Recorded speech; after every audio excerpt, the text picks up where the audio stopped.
Hi, y'all. It's Bridget Cutshaw with Real Things Living. Today, my guest is Mary Guillermin.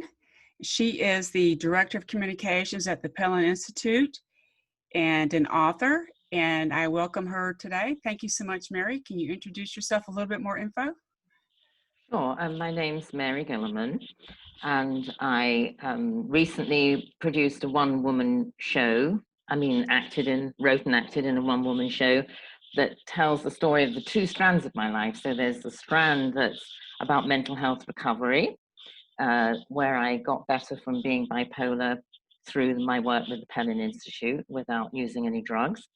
And the other strand is my spiritual strand, um, uh, which is very important to me as well. And sorry, I didn't get off to a very good start. You're thinking about a lot. You're doing a lot of stuff, which I think is very helpful to help heal, right? I think artistic work helps. It being creative helps. And that's my takeaway after talking to you previously. So this one woman show, is it is it like a one person show literally on in person or? Yeah, there's a whole genre called solo shows Okay. where you play all the characters. So I play my husband, I play the perpetrator of my sexual molestation as a teenager. Oh, wow. I play different parts of myself. I have less characters than other people because the majority of my show is different aspects of myself, whereas a lot of people in this genre just do these like personify all the emotions, and they're all completely different. It's a wonderful genre, and it even adapts to COVID times because we're doing live streaming and watching this not in an audience but on our screens. Right. It just helps connect a little bit better, right? Yeah. Since we can't be there in person. Well, I mean, you can, but it's a different situation when you're in person. And you had this, have you had acting? Have you acted before? I was just curious. No, I just did one little bit of acting in my 20s, and it was challenging because I've done writing over the years, but I didn't know when I first got involved in this free class with who's now my coach, Jessica Lynn Johnson, that like 80% of the people were professional actors. Oh, wow. But it's a very supportive community, and everyone's there to tell their own story. So it's not a situation where it matters whether Right. you have professional acting experience. It just adds extra challenges. Right. It helps though to, it's like the creativity aspect helps you get the healing process going. And Yeah, sorry, go ahead. No, I was gonna say, what made you want to do this to begin with? Is it when you were at, I know you're the Director of Communications at the Pellin Institute. Was this recently that you created this one woman show? Yeah, I first went to a free class where we do an exercise that was the germ. The first time I went was the germ of what became the show. That was July last year, and my one performance before COVID hit was March the 4th. And Oh, the title of the show is, that's kind of why it popped into my mind, because it's called From Crazy to Sane, or Am I? A feminine tale of mysticism, magic, and madness. So it charts some of my childhood stuff, the transformation from madness into sanity, but also at the top of the show, I'm talking about how I live in a magical reality. And that was a big part of why I never took drugs, because I didn't want to lose my spiritual right. Lose yourself. experiences. Right. And it was difficult to control because you'd get all this stuff flooding in from wherever it comes from, and it would help me stay unbalanced. And over the many years, because we're talking about my 20s and I'm nearing 70 now, over the many years, I learned to be really calm with that energy. So when it came that I was going to write a play, I wanted to tell both stories, which made it a very difficult script to write. But I think, according to the audience, I pulled it off. So That's I'm good. really happy because I just am that complicated, you know. At one point, I was with the Pellin Institute in my 20s, and then I chose to go off on my spiritual path. And 20 years later, when I met my husband to be, I went back to the Pellin Institute, and I've done a further 20 years. to the Gotcha. Pellin Institute since then. And I remember there's a film of the person whose work founded the Pellin Institute work. There's David Pellin, who had the ideas, and my teacher, Peter Fleming, who developed them. And in the video made in the 60s on our website, the Pellin Institute website, David Pellin says, to have a successful marriage, you don't need love, you don't need sex, you don't need affection, you need one thing, communication.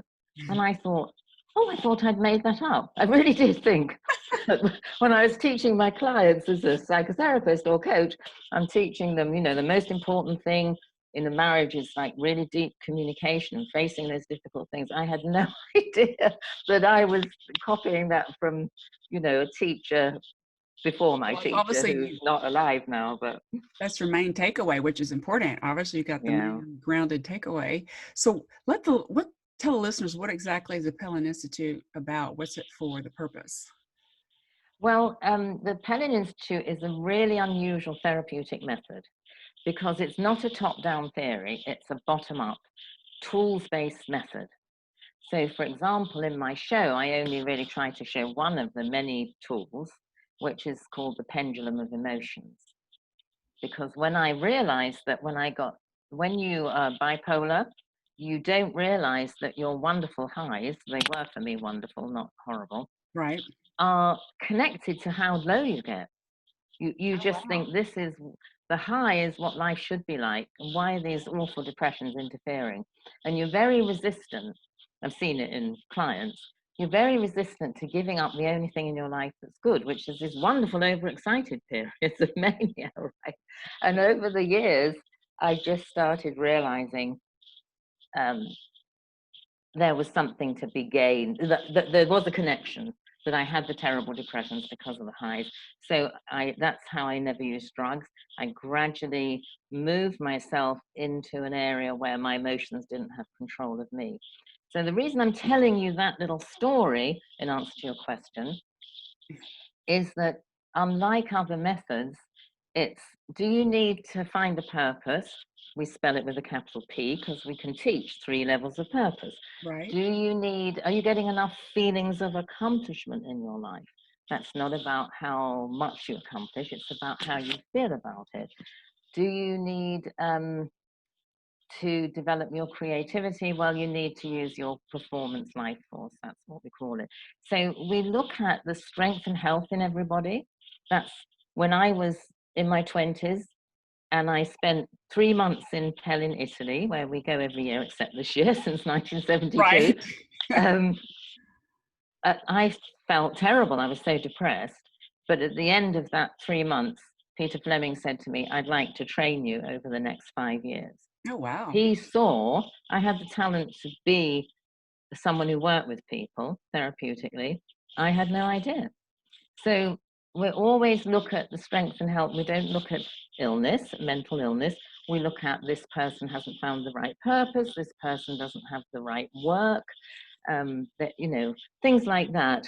They're not getting enough things of accomplishment, so they're bad, sad, or mad. That's what we say. If you don't Right. get enough feelings of accomplishment, you're bad, sad, or mad. So for those people who know about 12-step programs, where there's a whole, people talk in 12-step programs, I have a bag of tools. What tool do I need today? Is it a slogan? Is it this? Is it that? It's the same sort of method. And it's interesting that because you're not diagnosing in a conventional sense, then there's in the 12-step programs and in our tool-based method, you are relying on people's own judgment, wisdom, insight. From Pellin Institute work, it's more direct help than the laissez-faire support in Right. 12-step programs. But this is very similar in that we're believing everybody has strength and health and they can help heal themselves. I do remember one comment you made a couple weeks ago when we last talked was how you can heal by contributing, right? Yeah. I thought that was really fascinating that you said that, because you don't realize it, but you are healing yourself and others when you contribute. to the world in some shape or form. And it could be, like you said, you learned from Peter Fleming that you can help heal. Yeah, and one of the nice things is that most therapeutic methods, I'm going to say, because the therapy part of what we do is based on Gestalt therapy, which people have heard of, Right. a lot of people have heard of. But we pay as much attention to the world of work as the world of personal connection, which is only really following Freud, because Freud said a happy person is someone who's happy. I can't remember the exact phrase, but he emphasized love and work. Right. And therapy generally doesn't look at work. We look at money, we look at the world of work, we look at our needs around material needs, around food, clothes, and shelter. And, you know, so it's a really unusual perspective, and you can find how you want to heal, how you want to contribute might be, you know, trying to save, help climate change, or it might just be making a lot of money and giving a service to the public. Right, giving it away, right. Sorry, when I say just, you can tell that my primary life forces, we call them, are the caring life force and the performance life force. But for someone else, it might be, you know, I want to help create something solid that's of benefit to people in a material way. That's the contribution. So the healing part is when you find the one that fits your personality. Gotcha. Because it's turning the hurt in you, for whatever areas you were hurt, into what's the right contribution for you, and then you contribute and you heal. When you mention the word personality, what is the process for that? Is there a process? What was the word? I didn't hear it. For your personality, to find out what your personality is. Is there a process to help you figure that out, or you know what I'm saying? Yeah, you reflect it against various of the tools. So a very important tool for that is the one I just mentioned, called the life forces. Okay, the life forces. So, is it important to you to feel accepted and to care about other people? That's the caring life force. Right. But the hurt of it is maybe you've been rejected a lot, so you need acceptance, and you get acceptance by giving it. That's the caring life force. Right. The hurt of the performance life force is either getting a lot of attention or no attention. Obviously, these things kind of come out a bit in childhood and change as you grow up. Like, I had a lot of attention rather than not enough attention, but for me, that comes out now in performing, a lot in art, a lot in writing, and that's wanting an audience. And so it's sports too. It's competitiveness and creativity. Yeah. And then the material life force is wanting to feel secure in the physical world, wanting your own things. And so that's, you know, that can be like wanting to use your hands as a farmer or a sculptor, or money. It's often about numbers in the material life force. So when you hear these things being taught, when you're new to them, you start to recognize, oh, I think that fits me, or that fits me. And then it explains things about yourself, and it gives you an idea. Oh, those are kind of ways of working. Maybe so for example, I knew a high school teacher. The old words for these, made up by David Pellin, the material life force, was called hostility. So this high school teacher woke up every day and shouted at his whole family, his wife and children, every single day. And then he lost his job, and he did government training and became a carpenter. And when he became a carpenter, which is the material life force that used to be called hostility, and he was working with his hands, he didn't shout in the mornings. Seriously, he didn't shout once he had the right purpose for him. And that part of him was being healed, because he was doing carpentry instead of trying to teach kids, which is the caring life force. Bit of performance, but you need the caring life force to teach children. That's interesting, because a lot of us, we do things just based on what other people tell us that we should be doing, what's important to somebody, not ourselves, right? That's kind of why did he get into teaching to begin with, right? I know my personality. I like to help people and coach, but I don't think I could be in a classroom and you know what I'm saying? At least Right. I recognize that, that I would not be good at that, in that aspect. So I really like the way that example you gave. That is so cool. Yeah. Uh, Another question I have is, how do you think, or your takeaway maybe from this COVID thing, how is that going to be? I've read that a lot more people are dealing with more stress and anxiety because of the isolation from others. What do you think a good tip would be to help? Well, I think that what's happened with those people who have the ability to go online is that I'm in a therapist support group, and the Pellin Institute runs a twice weekly Zoom forum to offer support to people. And in both those contexts, people are surprised by how much connection you can feel over a screen.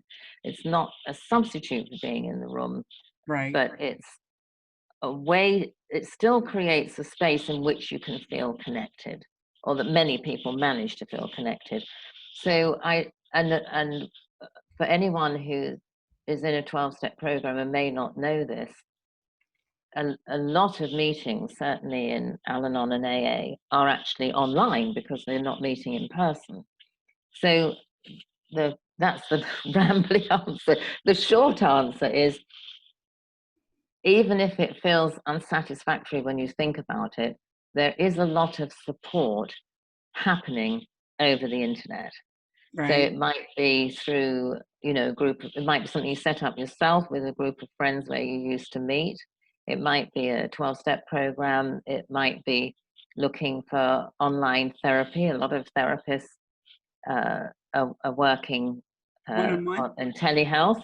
And then there are free services because of the crisis offering. If Right. you Googled free mental health help during COVID, wherever you live, probably something would come up. Right. So I think that, yes, there's more depression and anxiety, but there are also people trying to provide services and support, peer services and professional services. So, from saying, as someone, I didn't suffer so much from anxiety, but as someone who's suffered a lot of depression, I really know how hard it is to do anything when you feel really depressed. But would be my main encouragement, is really see if you can push yourself to connect, even if it's just one friend that you can talk to on Zoom that you used to Right. meet in person. Exactly. Just try and go for the support if you possibly can. That's a really good point. Just to reach out. That's a lot of people are afraid to reach out and say they have an issue. They try to suppress it, and that could be Yeah. making it worse sometimes. And it's just a crazy time that we're living in. You mentioned you did like therapy sessions. Do you do mostly? Is there mostly women, or is it doesn't? I was just curious if you had a specialty that you work in. Yeah, I've ended up mostly working with women because, I have like two practices. So my person, like me as me, I Right. do the Femininity Project 'cause I've always been interested. I've always been a feminist, but a feminist who believes in femininity, not in denying femininity. Right. So I call myself like a feminine feminist. And I never wear trousers. I always wear dresses or skirts. That's partly to do with my spiritual beliefs, which are about God as mother. But it's also because I like just like them a lot. Right. And so that's me. If people want to work on, sexual abuse issues or issues around the effect of patriarchy on women and unequal power relationships, things like that. And then with the Pellin Institute, it's everybody. Right. I would work with a man inside my own practice if someone said I'm really interested to look at my own gender identity or something like that. Absolutely, I would. Right. Um, but nowadays, my main focus is working with the Pellin Institute, just because I've now been given that position of Director of I think Communications. it's awesome that they trust you for that. I think that is great. That shows you that you made a big impact, and obviously you've impressed them. uh, Yeah. It's Well, of course, Peter's known me since I was right, 25 or 6, and he's helped me become the person I am. You know, I right. didn't know I could That's great. ever be a grown-up adult contributing properly to the world who was responsible. And Well, it's like I'm still a bit surprised that I am. you're a great But, you're a great example of overcoming what you dealt yeah, with. And it is about resilience. And that's kind of what this podcast is about. And that's why I think you are perfect to come share what you have dealt with and what you're trying to do to help heal others, right? With your yeah. contribution. Um, Another thing you had mentioned to me, you got a new book coming out. Is this your first book or it doesn't really matter? I was just curious. Yeah, no, no, it is my first book, and it's not written only by me. Okay. The person who I married was a retired film director. Okay. His name's John Guillermin, and most people know him as the director of Towering Inferno. Most people above a certain age, anyway. And that was his most hated film, and his most loved film. He used to say, "The best film I made was Rapture, and only half a dozen people have seen it." That's a 1965 film, but it was re-released in 2011, and it uh, gained some really good reviews. Anyway, so my husband's work, he did about 36 feature films Wow. between 1950 and 1988, and there's never been a book about him. So when he died 5 years ago in a couple of weeks, I said, okay, I'm going to book about him. So over the last 5 years, I've gathered these film academics, a film critic, a fan of his who became a director because of him, partly, people like that, the owner, the granddaughter of the studios where he made his first few films. We all came together, they all wrote chapters for it. Oh, wow. And I wrote about 3 chapters. And I've just this last night got the final manuscript all in one document. So we're hoping it's going to be out by Christmas. And That's it's cool. called John Guillermin, The Man, the Myth, the Movies. That's cool. That's a great tribute to someone Yeah. that you dealt with and all these other people. It's really helpful to do that and to his legacy, right? You're kind of helping him with the legacy and to help understand what he was going through. I'm sure being a director is not easy. I don't know that much about the film industry, but I know a little bit, but I'm sure director is probably right up there. I should say Yeah. And I mean, he loved to tell stories, but he talked about the people he worked with. right. I wanted to know, as well as knowing about the people, I wanted to know, how do you do this amazing thing? Like there were like 30,000 people turned up for a Wow. scene to do with King Kong, Oh, and it wow. was had to handle 30,000 people at one time. I That's a mean, lot. you Yeah. know, and there are lots of photographs. I've learned a bit through the photographs. There's so many photographs of him I directing that you kind of get a little bit of a sense of just what you have to manipulate and maneuver. But he right. would never talk about it. Photographs are really helpful explaining the story too. One of my books I wrote, I had a lot of photographs in there, and it was helpful to help explain and write, right? To have that as a back set. I can't even think of the word, but it's really helpful. And I'm so glad those other people helped you, and they obviously admired him, and he obviously made a positive impact. Otherwise, And they I just want to say about resilience. I mean, the first time he heard my voice, he said, I knew you were like me. What he meant was he knew he was manic depressive and he knew ah, I was manic depressive. I gotcha. So here's this man who had a lot of personal difficulties, a lot of trauma that comes out in the book. Hmm. We talk about that a bit. And he made this amazing contribution of all these films that millions of people have watched while struggling with his own demons. So, you know, and uh, he benefited from me being psychotherapist That's in good. our marriage. Right. He was upset about not his work not being appreciated, and but we watched it all over the years, and he got much happier with what he'd done. But I meant to make the point about resilience. You know, that takes a lot of resilience to be Yes. struggling with so much inside. And you know, he got a reputation for shouting, which he did. You know, he did shout. That's the myth part. I'm saying what's behind it and other Right. sides of his Right. Why you do it? personality. Right. But you know, that shows a lot of resilience. And I always say, when people come to me with similar kind of really deep depression that I used to have, I looking for the strength and health first is the way I'm trained in the Pellin work. And you know, it takes a lot of perseverance to keep going one day to the next, to the next, to the next, if you're someone that has long depressions. And I have found that in my recovery, that perseverance for just hanging in there, even though I didn't really want to exist, and then hanging in there with teaching myself how to get better with the pendulum and other tools, and then hanging in there with the project. Like 5 years is a long time. I didn't know I was ever going to do it.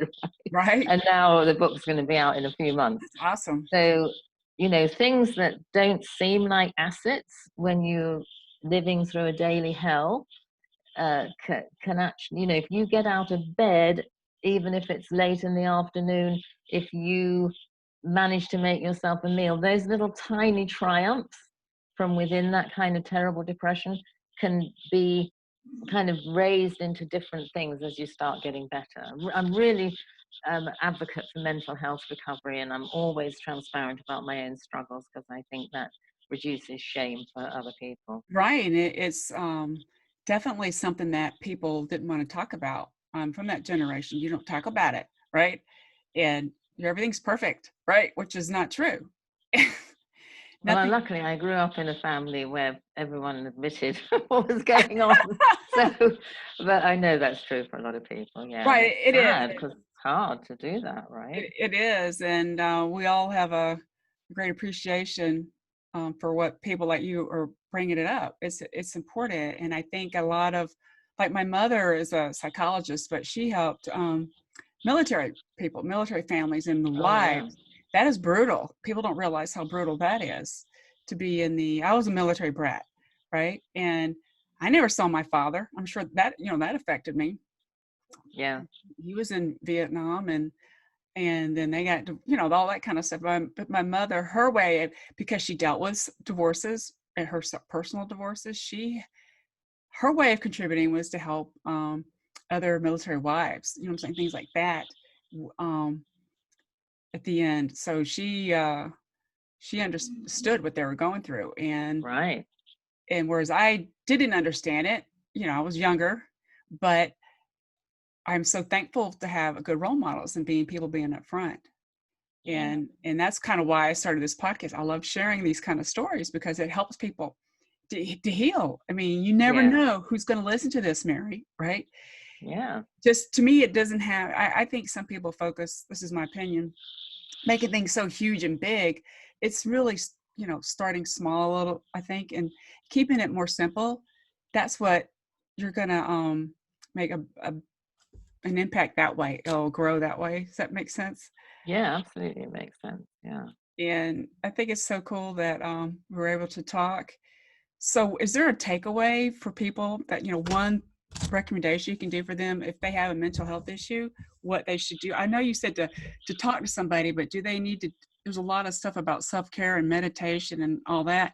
Is there something that, I know I'm going to have like a massage tomorrow. I do it once a month. Maybe I should do it more, but I just got to make time for it. Is there anything else Yeah. you recommend for people? Well, I think that raises a good point that you just meant, because a lot of the trouble is when we're emotionally unbalanced in some way, we're very hard on ourselves. Uh-huh. So maybe remembering some person or a spiritual figure, remembering how other people feel love for you, even when you're feeling bad about yourself, Right. and then trying to give some of that love to yourself.